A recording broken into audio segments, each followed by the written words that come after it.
I love her. Ciao a tutti, la composizione che è alle mie spalle si chiama Ana Canade, ovvero fare musica con i fiori, e ho pensato per realizzarla a questi vasi di Vanni Gritti che lui ha chiamato vasi canterini, perché hanno la bocca come se fosse qualcosa che canta. Allora ho immaginato dei rami che uscissero da queste bocche per intonare una canzone. È una composizione che normalmente viene fatta in vaso basso, ma in questo caso le ho fatte su vaso alto.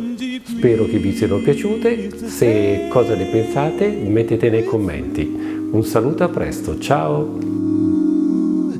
Dig me the everything, dig me the fame, dig there's a prize.